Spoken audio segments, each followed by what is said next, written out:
Hello, welcome to another IG Live with us here at Candour Beauty. So for today's session, we're going to be joined by Valerie Obaze of R&R Luxury, which is a simple yet sophisticated skincare line that's based out in Ghana. It is extremely beautiful. A number of our customers love it. They've been established for now over 10 years, which is really exciting for them. And, I couldn't be proud of them. And so today, we're just really going to be talking about what that journey's been like and how she came up with the idea. And hopefully she should be on. I'm not too sure. Okay, I can see Valerie, you've joined. Am I adding you? Or would it be R&R? So if you can send a request through, and then I'll be able to add you. Hey, great, I can see R&R actually. Hey. Okay, so should I add Valerie? Because I can see you sent a request, so I'm gonna...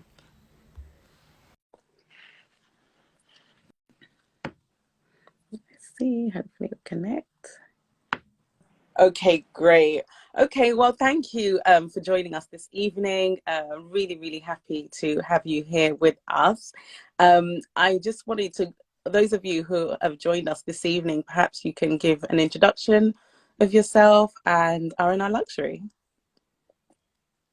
I was thinking that maybe you can reintroduce. When I came on, you gave a whole introduction, but I know that many people hadn't joined yet. So you introduce me and then I'll hop in.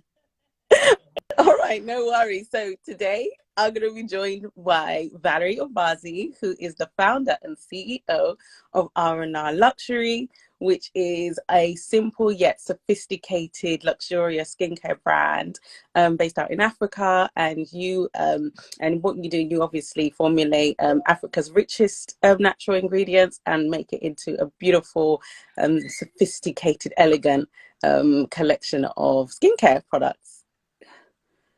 So Valerie, to those of us here, who are you? Introduce yourself. Oh.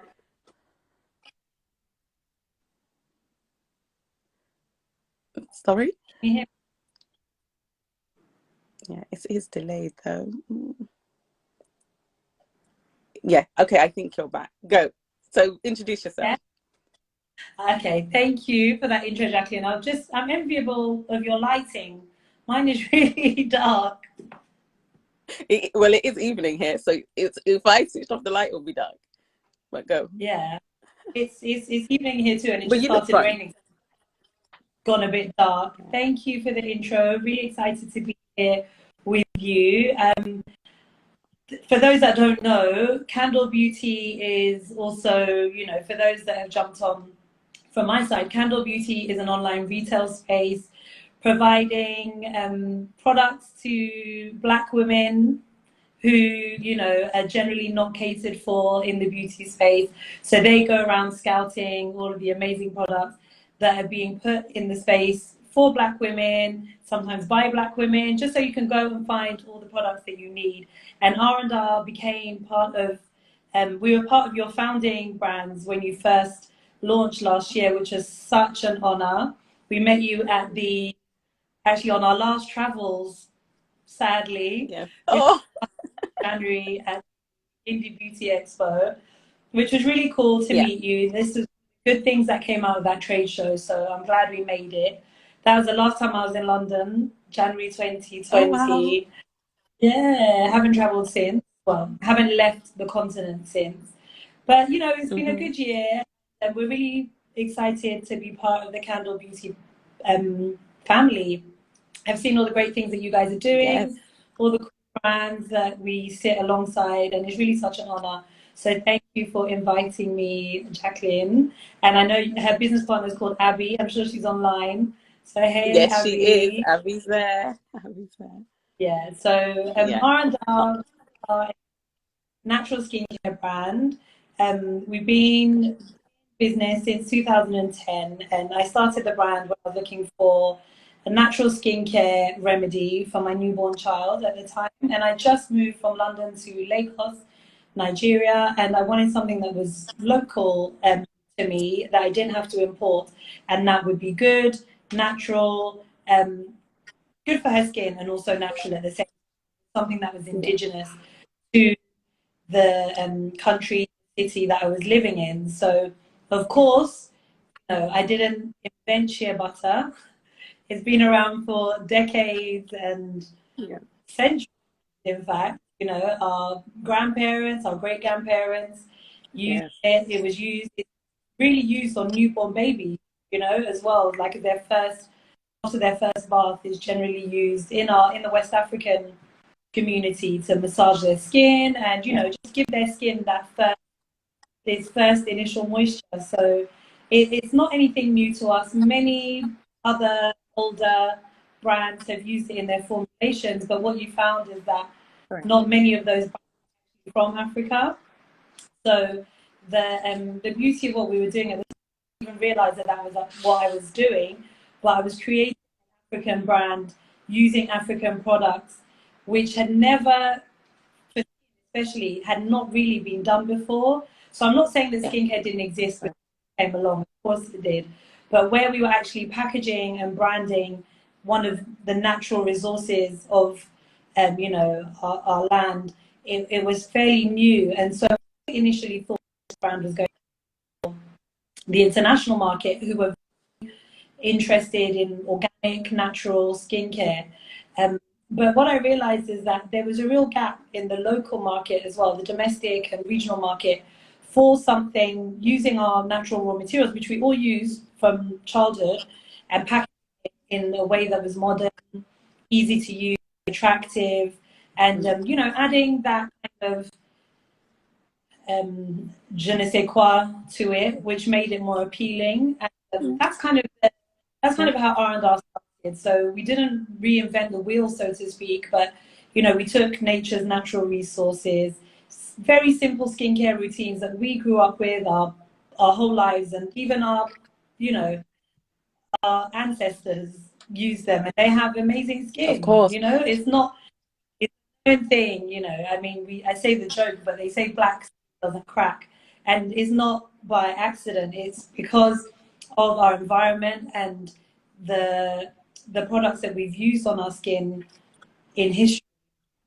So, you know, why not bring that to the rest of the world, and well, to ourselves, and also share with the well, that's why we say that we share Africa's ancient beauty secrets with the rest of the world. So and I think also, just to add on that, I think, like, you're absolutely right. Shea butter has existed for centuries, right? But the nut itself has existed for centuries, and then of course we formed it into shea butter. But also with it being so, when it's so raw, it's so difficult to use. Do you see? Like, I think when I first had my children, we were getting the raw shea butter, so it was so difficult to use. I would have to put it on the heater before to warm it up, before to actually use it. So it has been there, but you've just made it more simple to use, especially in the oil form as well. Because, for anyone, probably for myself, my introduction to shea as in adult age, not younger, was obviously when I had children, because then I wanted to use it on my children, and there wasn't anything out there like in the oil consistency. So of course you definitely made it simple. And I think that's exactly what makes it, added that extra unique and je ne sais quoi, as you said. And of course it comes in three different scents, which are all amazing: the lemongrass, serenity, and of course unscented. So there's definitely some formulation and branding that's gone behind that, and that's fantastic. And also sorry, I was jumping. I know there was something which was a vital part of why I started what I do, is that living in London beforehand, I was born in London and lived in London the majority of my adult life. So up until the age of 29, I lived there, and I knew anytime I came to Ghana, people would say, "Oh, bring me back butter." People acne, scarring, and and I'll say, "Yeah, okay, sure." But when we get it to this like solid, it's like a solid rock. Yes, solid block. You can't call it butter anymore. And in order to use it, you need to heat it on the radio, put it on the stove, put it in the microwave, do something to it. And the type of person I am, I'm not one of those people that rest in a leisurely manner, you know, with 2 hours in the morning before going to work. I'm literally running around. I leave the you know, the shortest space of time possible to get ready. So no one's got time in the mornings to be putting stove and whipping it up, even no matter how good you know it is. And then it's also easy to get fooled by packaging. So there's a famous cocoa butter that I used on my skin for so many years. And I mean, I loved it growing up. But what you realize when you get older, or when you pay attention to ingredients, you realize that cocoa butter was probably one of the smallest ingredients in that particular, you know, formulation. Yeah. So you really want something a bit more pure and natural. And people have been whipping up shea butter and adding scents and stuff to it. You know, my mum used to even do the same. She'd mix shea butter with her Fashion Fair body cream, or, you know, that sort of thing, just to have the goodness of the shea, but mix it with something to make it easier to use. So for me, when we discovered that we could have it in liquid form, which is an oil, I was like, okay, sold. That's it. This has saved my life. Yeah. Because baby was born, I was actually using olive oil on her skin, and olives don't grow in Nigeria as far as I know. So I wasn't about to start importing, you know, bottles of pure olive oil, or going out hunting for it in the supermarket, when there are things that are really as good with high efficacy, like something like shea butter. It's a amazing ingredient. It's an amazing ingredient. It does so much for the skin, and it's been around for so long, and it's not going anywhere anytime soon. You know, so having that as an oil and knowing that it hadn't lost any of its properties, it was like a no-brainer to me. So for me, it was like, right, I'm going to start using it. My whole family starts using it. I'm going to give it to friends and family, see what they think. And then that was kind of the genesis of the brand. Yeah, that's amazing. And also, just, you know, with it being so widely and readily available in Africa, because you said you started it when you were in Nigeria, right? So introducing it into the market, what was that like? Because obviously, like, you know, when I introduced you, you've been established now for 10 years, which is amazing. But I can imagine that it must have been quite a journey introducing it into the market, right? Because I don't know all the brands obviously that are available in Nigeria, but when you did form it and did rebrand it per se, how was it received? How well was that received? What was that like in the beginning stages?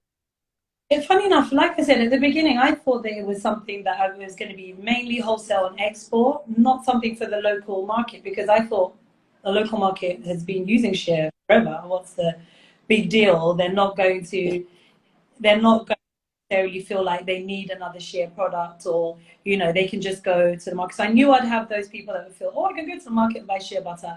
Why do I need to buy this one? But shea oil was very unique then, and it still is fairly unique. It's not something that, you know, the production of it is not easy. So it's not something that you can just get very easy. There's very few people that know how to, you know, refine the shea butter into an oil and keep it as an oil. So it was still fairly rare. So once I started using it and I knew that it was good and it was working well, I then decided that we'd create the brand. It's actually myself and my husband. He was like, look, this is amazing. You know, I've never seen it before. There's a market for this. So we created the brand, the name, the identity, and even then that was a process. It started with a basic logo, ordered some packaging, some bottles online, and, you know, put it out there, and, you know, gave free bottles to friends and family, and just said, look, if you like it, next time pay for it. And that's how it started. And the word of mouth grew. Social media wasn't huge at the time. Facebook was around. Instagram, not so much. So it was more word of mouth at the beginning, but it was actually kept me incredibly busy. So, you know, I didn't actually get to start going after the international market till many, many, many years down the line. I found that you know, 3 years after starting, I opened a store in Lagos, which also changed the dynamics of the brand and elevated it, because people like to feel in Africa. They're not used to buying, they weren't so used to buying online and stuff at that point. So, you know, some retail partners, small boutique stores, and then Jumia launched, which is an online platform, and we, went to pitch to them to see if they would carry the brand, and they did. And then after that, we opened our own store. And then, yeah, the brand just kept on growing. So we didn't even have time to start really pushing it on an international level. And also in that space of time, I had two other children. So 3 kids in total, Yeah, between of course. 10. Of course. I hope my line is really delayed. So apologies if it is delayed for anybody on the live with us. But okay, so tell us, okay, so when would you say you came into the international market? Because when would you say you then started seeking out international retailers? Because like you said, we met you last year, but we had already known about your brand for a while. And when we were at the early stages of planning Candour, we had a hit list of brands, and we said we definitely want to seek brands from all over the globe, that especially that we felt met with our values, our ethos. And of course, there's a whole element of R&R that's about sustainability, right? And using Africa's natural products, and of course the work you do with the women's cooperative. So all of that was really quite a key factor for us as well. So when you wanted to come into the international market, what was that like, or when was that? Maybe perhaps you start from when was that, and how was... I can't hear you now. Oh no. Okay. Am I here? You can Yeah. hear me now? Yeah. So for us, the real push into the international market, I think, would be 2019. So we started, feeding in, like seeding into the UK market because of my, London background. Yeah. There. So we registered the company there, and we just started seeding, selling online, but on a very low key level, and just seeing how it goes. Because we get people saying, "Oh, we're in London, want to buy your products." We get it, and it just got to a point where, we wanted to serve that market, but we hadn't figured out exactly the best way to do it. So we just created a warehouse in my cousin's flat, and he used to ship them out for me when orders would come through. And at that point, it was just a couple of orders, a few orders a week. So he'd run to the post office and send them for us. But at least it fulfilled that gap where people would ask, I just direct them to the .co.uk site. But in 2019, we started reaching out, going to trade shows, meeting people. Oh, someone just said a really nice comment. R&R inspired me for my own brand, Nick's Natural Line. Thank you, Barbara Nick. Yeah. So we just started going to a lot of these trade shows, and what I found is that the more associations that we were associated with, so we were like with the Global Shea Alliance, She Trades in the Commonwealth. Oh yes, we'd get invited for free, and in some cases they'd even cover the cost of your travel as well as your accommodation. Not always, but the trade show, you know how expensive it is to attend those. So it was really great that people would take that chance, because there was this push to elevate female-owned brands or share-related brands, etc. So we were able to go to Dubai, South Africa, New York, to New York in 2018, actually. Then in 2019, we signed up for Essence. So we did Essence, the first Essence Beauty Carnival in New York. Yeah. Then the main Essence in New Orleans. The consumer, we wanted to speak with the American Black consumer who was always asking about our brand as well, and see how they received it. And we also did trade shows, which we met you at the Indie Beauty Expo in London in 2020. Yeah. But prior to that, we'd done Indie Beauty New York, and where else? I think we did Indie Beauty in New York twice. Yeah. Yes. Is there one in Germany? Yes, we did Berlin. So we did Berlin and New York, and then we did London the following Jan. So that was really cool. So we just getting the feelers out, seeing what people thought about it, and seeing if we could, create relationships with any brick and mortar retailers, as well as online boutique retailers as well. So it was cool, and it was a great lesson. We learned loads of things from it. Met with quite a few boutiques, picked up a good few boutique and online retail partners. And with the bigger ones, we knew that there was more work to do in terms of our production side of things.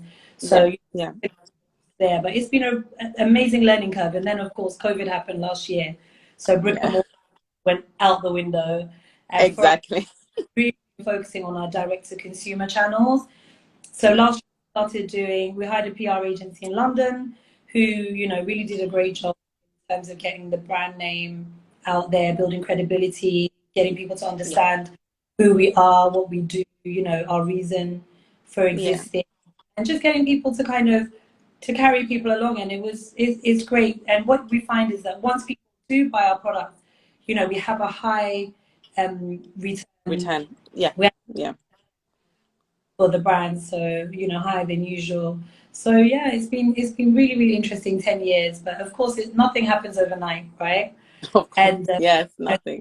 feel like it's overnight, but I remember yesterday I posted on my stories some of the awards that we've won, and you'll realize that our first award was in 2016, right? But I say we started in 2010, and by that point most people have given up, like, oh, forget this, it's not working for me, it's not Yeah. making You have to keep going. uh, Yeah. get over and leave it. For us, there's a Exactly. high for what we do, and that's why we stuck around for 10, and we're now in our 11th year, and just riding that That's it. trajectory. I think exactly, and there's a beauty in the years, right? Because when you first like we're really fortunate enough that we are now celebrating our 1 year, and from where we were on day one to where we are today, our vision is still very much the same. But we've changed so much as well, equally because of COVID, our customer, understanding our customer, understanding logistics, operations, and just understanding a lot more of, obviously, as well, of what kind of brands our customers want to see, and also Mm. what kind of brands we also want to put onto our site as well. So I think those early days is very much working iteratively and trying to be as agile as possible to all the environments that affect a business, Yeah. right? So I think anyone who is starting out, that has to be at the forefront of your mind, and knowing that it's just patience. It's like eventually it will click, and then it'll be a snowball effect. But the early years, it's like a toddler, right? You just need to learn how to walk, learn how to run, feed yourself and all of those things, and then eventually you're doing multiplication and division and everything, right? So, and it's just like a business. Right? You look at the first year, you're like looking at your spreadsheets like, what is this? How am I gonna, after a while you're gonna be like, yeah, I got this, right? You understand your numbers. So I guess it definitely Still becomes haven't got easy. it. Okay, so that's fantastic. I love that. I love that. So I would say that internationally you started broadening probably about 3 years ago, right? And I think that's really timely with the way that consumers are nowadays. Consumers are so conscious in what they're buying, who they're buying from. So it's one of those things. It's like serendipity, is it the word? Like it's just so timely, right? That customers are Yeah. actually seeking out products that are of natural origin, 100% natural as well. Because we're talking about shea butter, but your range has coconut oil, it has the baobab oil, so there's all these different ingredients that you use. So I did want to ask about the baobab repair oil, because I think for the past couple of years we're seeing a number of brands now, baobab oil, baobab, calling that ingredient out. So just I just wanted to highlight that product and just say why it's so amazing, and your thoughts in developing it. For me, it's been like you said, one step in front of the other. Crawl, walk, run. And we started with one product, and you grow it and you grow it and you grow it and you grow it. And you look at what the natural resources are around you, what are people using, what has high efficacy, what Yeah. it, but beyond just an it product, things that have been around for centuries and we know that they work. And Baobab is one of Yeah. those things, not just a super skin um, ingredient, but also superfood. So baobab, Yeah. there's teas, there's baobab powder. The amazing things it does for people's insides. So what do you think it would do for your skin if you use it topically? Yeah. Do find a lot of beauty products that use baobab in their formulations, but we just simplify it and we give you pure baobab oil. What's wrong with that? Yeah. Always have to complicate things and mix them up. And these things as a natural product, they even have a long shelf life and they're even more potent as they are, but it's not Yeah. potent in that chemical way that potency normally means. It's just Yeah, potent in how good it is. it is. And It is. Yeah, sometimes our beauty routines, and you just what I always sometimes you know you kind of think, oh gosh, should we be doing all these complicated formulations with all these acids and these peels and this whatnot? But what I realize is that we always have to stay authentic to who we are, and if it comes to a point where that exactly. seems authentic, fine.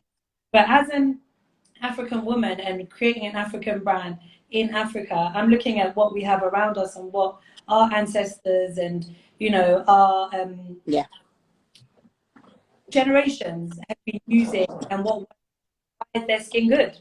Is it yeah, those yeah. things that are trending now and those 10 seconds, or is it because of these things that are simple and come derived that we walk upon every day? So, Yeah. it's adding value to what already exists and just making people realize how valuable Africa is. I mean, Africa is probably the last people to even realize, it's the rest of the world has realized a long time ago how valuable Africa is, because we have all the best of natural resources, gold to oil to in natural ingredients Exactly. like shea, Yeah, yeah.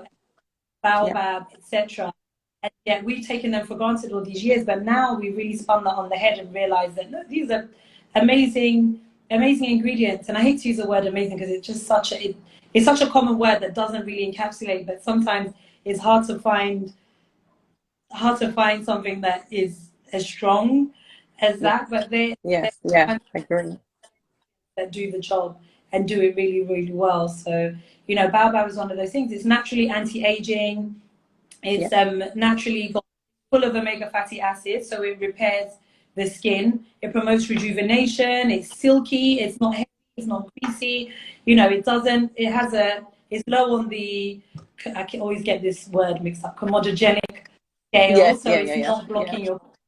It absorbs quickly. It's my Yep. skin savior all day, and the reason Yeah. even I needed to value it. I came to London one winter weekend, and my skin initially straight away from the water in London, just on my cheeks, just dried out because I've got like naturally And oily the T-zone, wind, but the my wind would cheeks, just. the wind, it was cold. I think it was like November or something, Yeah. and within a day, I had these dry patches on my face, and I Yeah. was using this French moisturizer which I've been using for years, and it wasn't doing the trick. So I thought, oh, let me baobab to that moisturizer and see if that works. So Yeah. I brought a batch with to drop off at my cousin who was doing the shipping for me, and I said, "Oh, let me just steal one and add it to my moisturizer, see if that can, what that Hmm. can."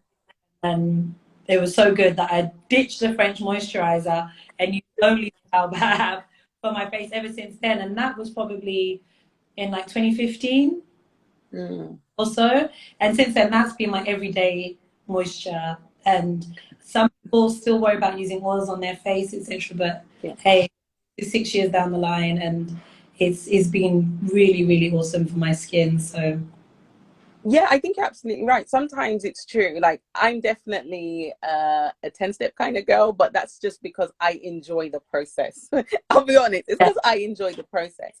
But when I do think about it logically and realistically, you do actually just need a very simple skincare routine. It doesn't actually have to be very complex, unless of course right. you have skincare challenges that you're actually trying to cure and trying to keep at bay. So then of course you'll have to amp it up with specific products and serums to specifically treat that. But if you do tend to have generally unproblematic skin, or just the common problems such as dry skin or oily skin, T-zone, then yes, of course, a simple routine is absolutely perfect. So I do agree, but I'm a 10-step girl. Sorry, I need it all. I need it all. And I love that, we have people in the comments saying, they're using baobab oil daily, that yes, it is heavy, but it absorbs very quickly and really fast, which is amazing. And then of course, and someone said they use the Serenity on their body, and please no acid. I love that. I said no acids please. I actually read that as an I was like, no acids please. So yeah, and and yeah, so that's super amazing. I love all these comments. Yeah, I love all these comments. Yeah, and yes, R&R Luxury is definitely a premium rich beauty brand, and that's why we do stock it. And I think us to just to bring it back when you're introducing Candour Beauty, yes, our predominant target market is women of color, but we have actually now expanded and we do cater to men. We'll be launching our men's landing page soon, so we'll be now because we actually did realize we have a lot of male customers, and you know, even myself and Abby always laugh that our husbands even shop Candour more than us. So we definitely need to cater to the male market. We knew we wanted to, but we didn't foresee that we would do it this early on. So that's super amazing. And we love that R&R as well is actually a very unisex brand. I know you have a male line as well, but it's definitely one that we use in the house, both my husband and I, especially the black soap, liquid black soap, and I love the bar. Funny enough, I actually prefer the bar than liquid, but I don't know if it's just a personal thing. And then my husband loves the gel because it's a lot quicker, right? You know, men, and they're always rushing. All right, so yeah, so tell me now, so what is your favorite product in your range? How much, you know, how many products do you have in your range? Maybe, do you know offhand, or is that? Oh, I think we have about 24 SKUs if we're Yeah. being tech. But our core products do include the shea oil, coconut oil, baobab oil, then the whipped butters, which we introduced Yes. last year or last 2 years. Then we introduced a new body butter balm last year. Then you've got Yes. the butters, which are the black soap and our shea soaps. And we've got the black soap in the two variations, which are the bar and the Yeah. liquid, two option variations of the shea soap as well. And then we've got the shea sugar scrub. So I mean that is the core. I'm sure I'm forgetting something, but Candles. yeah, Candles. kind of say Pencil candles. this year. And we did start with candles. That's the thing. With the shea oils, we had the candles as well. Because for me it was like, what am I missing now that I'm in Lagos, right? What do I miss the most being able to buy? Yeah. And why do I have to pay this extortionate price for what I love anyway? So Mm-hmm. learn how to make this, and I did, and that was that. Yes. Also had the candle, so it was like a lifestyle brand, like Yeah. something from Malone or the White Company, but an African version of that was giving you skin and sense. Yes. Yeah. Wellness. It's all wellness, right? Okay. So Yeah, which product would you say is your favorite out of your 20 plus SKUs? that's like asking me to pick who's my favorite child. Okay. On a good day, right? You know how kids are. One day one is really naughty, one day one's good. Well, with what my daily routine looks like with R&R, and that's a hint towards what my essentials are rather than favorites. So my morning facial cleanser is the liquid black soap. My body cleanser is the bar soap, just to be a weirdo. And Yeah. then moisturize with shea oil, which could be any one, lemongrass, serenity, unscented, whatever is in my bathroom at the time, whatever my kids haven't stolen, my husband hasn't finished, it's Yeah. that one thing. And then to moisturize my face, I use the baobab in the morning, just as a basic a base, and then I'll top it up with the SPF, which we don't have in the range. So I recently bought one from you guys, which is Yeah. the Black Girl Sunscreen, which is really, really cool. And Yeah. then in the evenings, I've started using I use a Pixie Glow toner, the Pixie Glow tonic, just to tone my skin. So Yeah. after cleansing with a wipe, I don't tell anyone I use wipes, but they work. I'm lazy, and I put them by my bedside and clean my face. So I use But the you wipe. double cleanse. But tell I me you double. double. So after you use a wipe, you still cleanse, right? No, that's me cleansing. Valerie, no, no, please. No, Anyone watching, please. unless I use the wipe to wipe off my makeup. Literally, it's by my bedside. This is me in bed.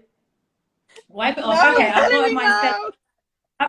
micellar water. Wait. Don't give up on me yet. I use my micellar water as well to cleanse after the wipe. Is that okay? That's double cleanse. No. Yes, Look, it's double I'm cleanse. no, look, I'm a double cleanse advocate. Listen, if you're gonna double cleanse, let me just anyone watching, please, Wait, please. But no judgment, no judgment, no judgment. If it works for you, it works for you. Yeah. However, if you wanted to, if you use just the cleanse wipes and micellar water, it doesn't actually remove all your makeup, sweat, and debris and sunscreen. That's what, yeah, you won't. So It even does. if you do want to, okay.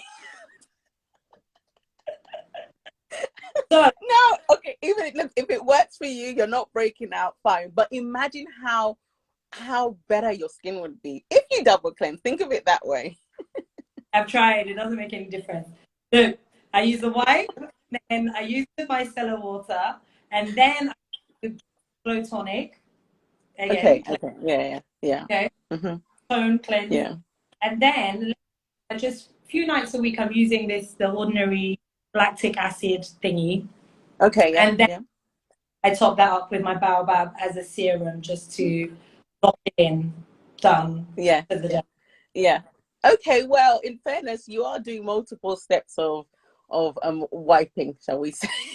so, so if it works, and it works for you, so it's fine. But I just want you to think, if you tried it, you'll see you'll be more. Your skin is fantastic now, but it could possibly be better. But anyway, whatever. But yeah. Okay. So great. So that was your skincare routine. That's good anyway. That is great. Definitely no judgment. Anyone who is on here, definitely no judgment. On my part or anyone, I hope. It's Say that simple and again. effective. I said if they like, they should judge. That's It's it. If simple and listen, effective.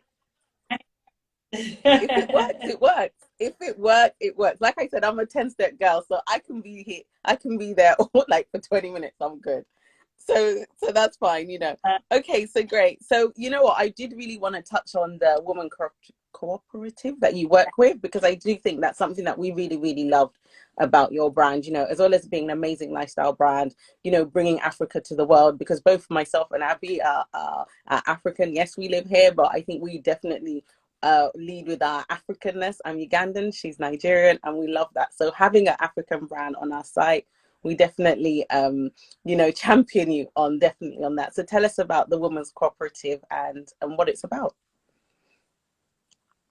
So as a brand, we always source from female-led cooperatives and sustainable suppliers. But last year we launched our own cooperative, well, our own foundation, which is a social arm of R&R, and it's called the Women of the Savannah Development Project. And the idea behind that is, we know full well, we've all heard the story from other people about the women in Shea, okay? So everyone knows that people that make, well, not everyone, but that's a very sweeping statement, but most people who are interested in Shea know that it's made by women. And Shea is exclusive to Africa, okay? So that, and is exclusive to the Shea, the Savannah Belt, which is mainly in the northern region of countries across from the west to the east. So those people, that part of the world, and the people that live in that part of Africa especially, are some of the poorest people in the world. Okay, so they live on very, very little. So even though they sell their materials, or not, let me not call it a raw material, because shea nut is as raw as it comes, right? And then you can add making it butter. But for a finished product brand like me, the butter is the raw material. But butter, the shea butter has already got some value added to it. But it's bought in bulk and then shipped out to make a finished product in Europe or America. And yes, they're doing a great service for these women by buying their product at what's considered a fair price. So these they are making shea during the shea season, and most people don't realize that shea has a season. It's seasonal. The nuts do not fall during the dry months here. It starts in the rainy season when the trees start to produce the fruit, and then at the end, the fruit drops to the ground and is collected by the women. Bear in mind, a lot of these women, they range from 18 to 80, and they go into the wilderness, because the shea tree grows in the wild. It's not farmed in the, you know, in the traditional sense of being farmed. They go into the wilderness and collect these fruits, and it goes through about sort of 10-step routines. It goes through like a 10-step process to get it to butter. And the price that it's bought for at the end of the day is not enough to get these women out of the poverty cycle. Oh. So even though they're doing this, at the end of the day, they're still poor. Okay. So for us, we identified an area in the north, Ghana region of Ghana, new region in Ghana, which was carved out of the northern region. And we are building in the Savannah region, which will produce raw materials, so i.e. shea butter, black soap, etc., which will be for R&R, but also we also sell on the bulk, because we'll be making more than we need, I assume. And what we want to do is develop the women that are there to take them above the poverty line, take them out of the cycle of constantly hand to mouth, how they can develop the future for themselves and their children. So understand who they are, and then see how we can fulfill that need by creating employment or creating opportunities within that. So one of the key things to do is look beyond the production of shea, because you don't produce shea all year round. There's a season. So what other materials can we introduce, like the other things that we do, such as baobab, moringa, which we could add, and other such. Just watch this space. We'll be telling you more about that soon. But we call it a development project is because we want to have KPIs to follow to see what tangible change we've made in the lives of the women. Of course, it starts with a small community. If we do it and do it well, then we can replicate, grow and grow and grow and grow. Of course. So that is the plan for us, and that's where it starts. So that's what the Women in Savannah Development Project is. So please do follow the story. And yes, definitely. I think definitely. Oh, sorry. I was saying, No, when it's you buy fine. from us, you know that it will be feeding back into the lives of these women. We've invested a lot to set up our factory, and we're just really, really working hard to ensure tangible change. And we've got great donor partners that have partnered with us, which are Exim Bank, USAID, and also you as well to do this. That's our job on it.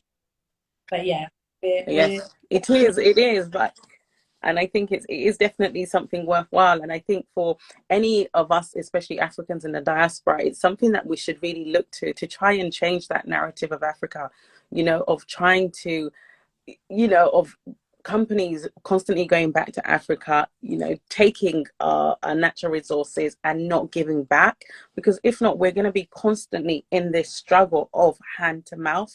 And it is definitely affects those who are the less fortunate in Africa, but even those in the middle class. They'll be living a certain lifestyle, but unfortunately, we'll never get to that peak like in the Western world. So it definitely does start with such amazing initiatives of understanding that what can we do now as we are in Africa to better Africa. So I definitely love that, and it's something we are definitely super proud of.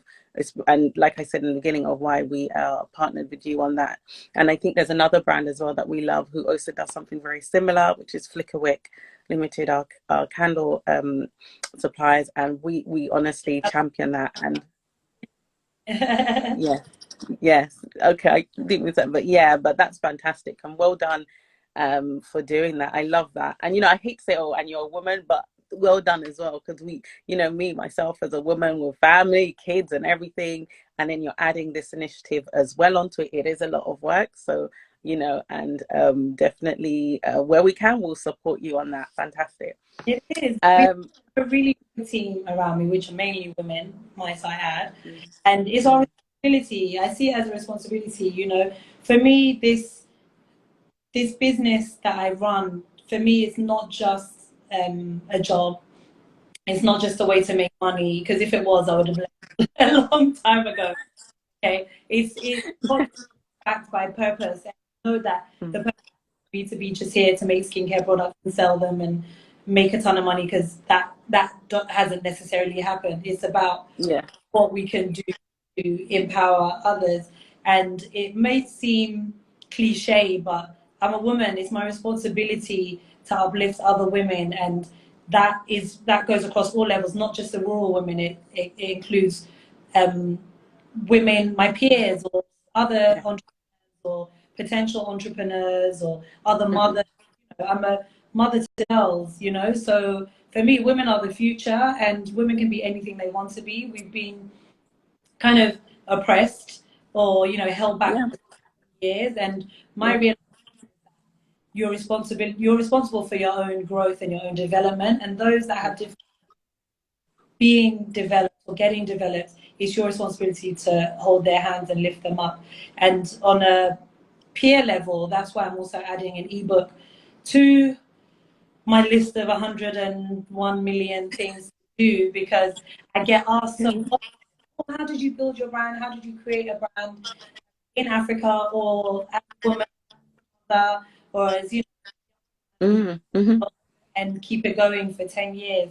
And it's not magic. There's specific steps and stuff that you can take, which I wish I'd known when I started out. So if I may have 7 years ago, but because I didn't, I just think it by one by one, and just putting one foot in front of the other and arriving at a result.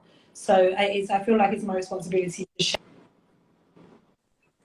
Yeah, absolutely, absolutely. And this is, this is where the work really begins, because it would be nice to get to a point where, like you said, those questions of how did you do it, how did you do it as a mother, how did you do it as a wife, how did you do it as a woman, until those questions stop being asked or are reduced to be asked, then we know we're leveling the playing field, right? Because right? Because in any interview you read with any successful woman, we're constantly asked that same question, right? So that means it's clear that there's still so much work to do.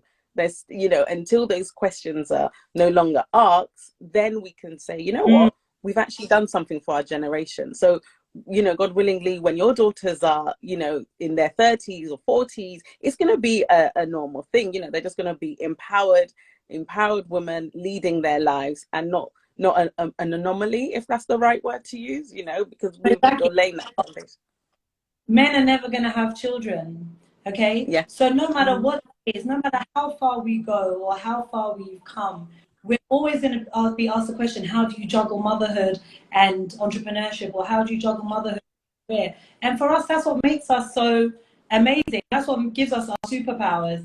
And it's because no one else can do that. Men cannot do it. I know there are men on here, and I know there's other guys on here, no disrespect, but men cannot do what we do. And so that is why they've had the advantage all this time, because it's always been the female responsibility to take care of the kids and raise kids and blah blah blah. And even when you are a woman and you are a working woman, you are still expected to do certain things, and you still want to nurture your children.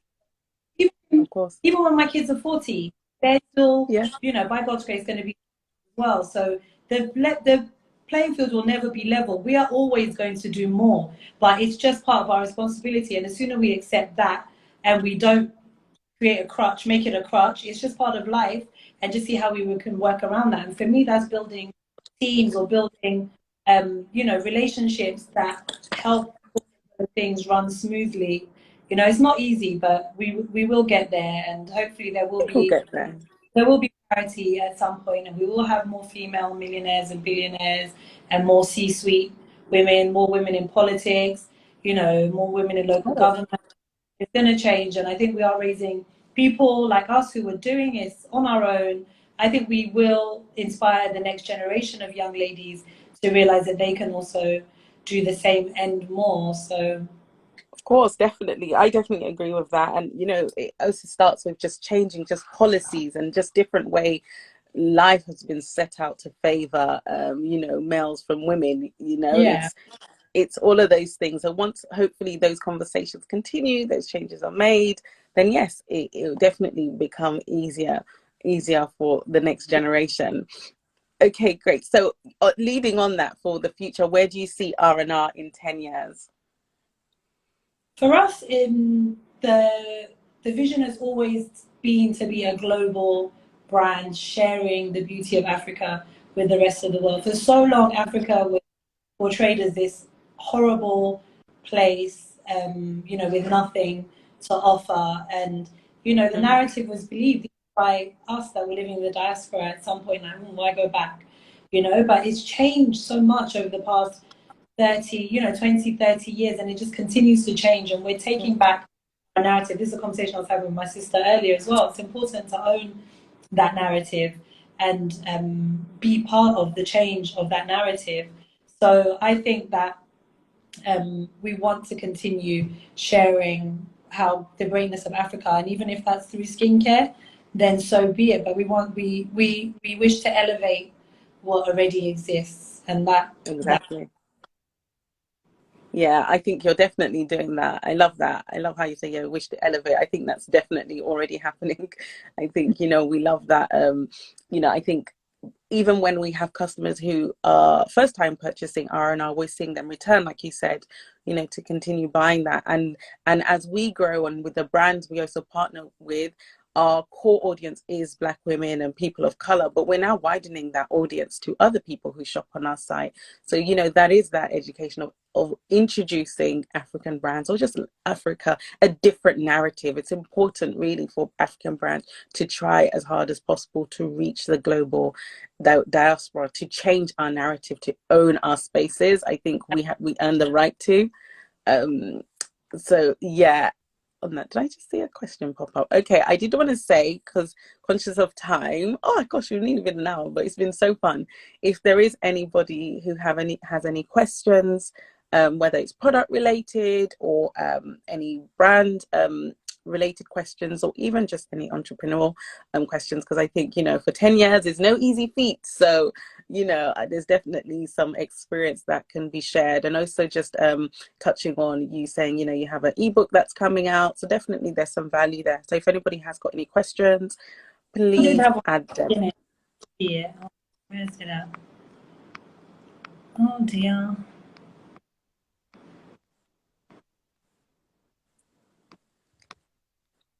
Yeah, I can't. What some of the challenges you encountered when you started your business? Oh, I think I might have a from Priscilla.fg. She asked she said some of the changes, but I think challenges might have been what you're saying. I mean, I think it's the same with any other. Then running a business in Africa, new territory, understanding, you know, compliance, not having anyone to walk me through that process of setting up a business, registering a company, you know, opening a business bank account, finding out what was required in terms of the food and drugs regulation body, how to market my product, how to price my product, everything that I can think of. The only thing I really knew about, that was my background. I was a PR professional, so I could do a good job at marketing my brand. But everything else I was learning. Formulations, I learned from University of Google, Google University. You know, online to learn about mixing essential oils and blends, and I learned from some of the mentors in the industry. So some of my suppliers, they gave me great advice on working with the raw materials and, you know, what I could create. I literally, everything else I did on my own. And if I'd had someone to share information with me beforehand, I mean, I would have, but as well, I learned a lot of lessons. I'm grateful for those lessons. Oh, that's great. Thank you. Thank you for that. Thanks for sharing and your time. I want to know, is there any questions? I can't see anything pop up. We love Google. Yeah, everyone does. Great. Yeah, super excited about the ebook. That's awesome. What's it going to be about? I think you mentioned, maybe perhaps it wasn't clear. What's the ebook going to be about? It's building your brand. So building your own brand, and that's whether you're a startup or whether you are your existing brand. Then someone also asked, when is the best time to register your business? I say immediately from the beginning. Yeah, there's I also agree. things Definitely. involved. You know, I'm big compliance. I'm a good girl. I don't like to, you know, mess around. Yeah. So I'm starting a business. I'm registering it. You know, not making money, you're not liable to pay tax, but you can file a return that says you've not made any profits or you've not started yet. You know, you can, there's loads of small accounts, well, loads of accountants that work with small businesses. So it doesn't mean spending a ton of money filing taxes, Yeah. or you can learn There's how to even do QuickBooks. There's even so many applications now that allows you to have your own. And I think for anyone who wants to start a business or a brand, if you want to really take yourself seriously, set yourself up from the get-go. You know, set yourself up for exactly. success. If you don't take yourself seriously, if you don't yourself up successfully or seriously, then who's gonna really Who's believe gonna, in you, right? exactly. Because once you have a business entity, you're able to um, open a bank account for starters, you know. And when people are paying money into your bank, they don't want to see your personal name, they want to see a registered business. Then you're Exactly. able to create, you know, digital points of sale, digital accounts, invoicing, all of that stuff Hmm. really makes you look. I mean, once it's a Exactly. business that you know it's viable, go register it, you know, at the registrar wherever you are, and you know, take it from there. Yes, exactly. Exactly. Yeah, take yourself seriously. Like, don't even undersell yourself and think you're not ready. If you've thought about a business, like you said, and it's viable, start. You may not be, what's the word? You may not be set up for sales, but if you have a business and you have a product and at least it's ready for market, it's early stages, set yourself up. Because people Yeah, want to talk to serious people at the end of the day. It's if we push all branding and all the cliches aside, it's all about money, it's all transactional, and people want to be able to trust you. So you have to set yourself up, to put it bluntly. To put it bluntly. Okay, yeah. cool. So as we round up, because it is 7, I want to say, if it wasn't for beauty, sorry, what did you say? And they'll kick us off in a minute, so we Okay. should run. Yeah, if it wasn't for beauty, what would you be doing? Probably interior design or interior decor. It's one of my real passion. I love So it, but I still don't like the creative. work. I like beautiful things. I'll probably, yeah, I work in interior design. I like looking in people's homes. I love beautiful homes. I love beautiful interiors. So maybe something, I actually did a course in design when I, after graduating from university, when I was working in PR as well. I did a night course, which was very interesting. So probably something like that. Okay, cool. So definitely still in the creative and beauty because it's the eye, isn't it? It's visual. Okay, well, thank you so much. I really do appreciate your time Yes. and learning about R&R. Thank you for having me. And So if you're on here, if you're not already following, follow R&R Luxury, which is at R&R Luxury, or follow me and follow me rather at Valerie Obaze on Instagram. yes, please do. Please do. Please do. And if you're not following Candour Beauty, follow Candour Beauty Official. Yes. Yeah. All right, but thanks again. I don't want to speak us off, but thank you so much, everybody. Love the comments, feedbacks, questions. Have a good evening wherever you are. Bye. Oh, bye.